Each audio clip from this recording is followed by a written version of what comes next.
મિત્રો આજે તો અમે ક્યાં પહોંચી ગયા તમે જોઈ શકો, પૂરો વિડીયો જુઓ, મજા આવશે તમને.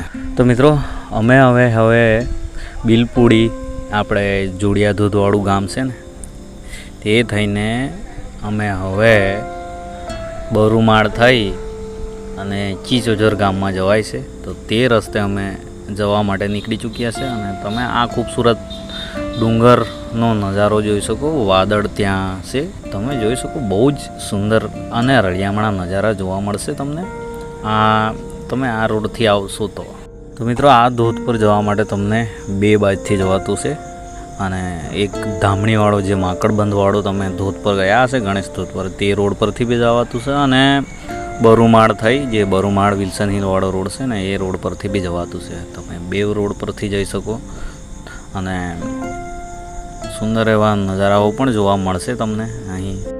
તો મિત્રો અમે હવે પહોંચી ગયા છે, તમે જોઈ શકો. અને સામે રહ્યો શિવ ધોધનો નજારો અને સુંદર એવો નજારો છે. તમને નજીક જવા માટે થોડું ટ્રેકિંગ કરવું પડશે થોડું, અને આ ઉપરથી નજારો તમે જોઈ શકો. આવું કંઈક દેખાતું છે નીચેથી, તમે જોઈ શકો. અને આ છે કેકડો કરજલો. અને હવે તમે જુઓ, આ એમ ગુફા જેવી બી છે અંદરથી, એટલે એમ ફોટા બોટા મસ્ત આવતા હશે એવું લાગતું છે મને. અમે તો નથી પાડ્યા, પણ તમે પાડજો એક વખત જઈને. અને જ્યારે વધારે પાણી હોય ને ત્યારે જ આવજો. એ તો હવે સ્વાભાવિક છે હવે, કેમ કે આ ધોધ જ એવો છે, એ ટાઈપનો છે કે જ્યારે વરસાદ વધારે આવતો હશે ત્યારે જ આટલું વધારે પાણી હશે, આનાથી વધારે હશે. અને લાસ્ટમાં ડ્રોનથી પણ નજારો જોવા મળે.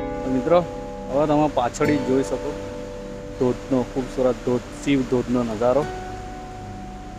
તો બસ આપણે આ જ છે જે છે, અને વધારે વરસાદ આવે ત્યારે જ મસ્ત એવું પાણી પડતું હોય છે. અને ચીચોજરમાં છે, તમે બી આવી શકો, મજા આવશે.